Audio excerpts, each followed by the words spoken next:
Hello everyone, how are you doing? This is MD Tech here with another quick tutorial. In today's tutorial, I'm going to show you guys how to go about limiting interactions on the Instagram app. So this should hopefully be a pretty straightforward process here, guys. And without further ado, let's go ahead and jump straight into it. So all you have to do is open up Instagram and select your profile icon in the bottom right corner to open up your profile page. And then select the hamburger icon in the top right.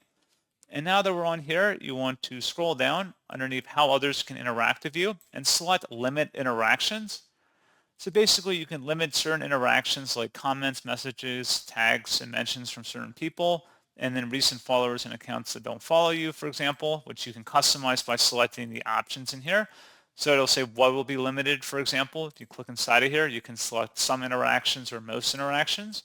Who will be limited? So if you want to do this just for certain people, you can do that in here too.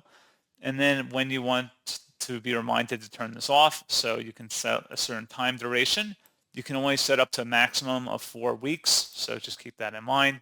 And then you would select turn on, and that's all you have to do.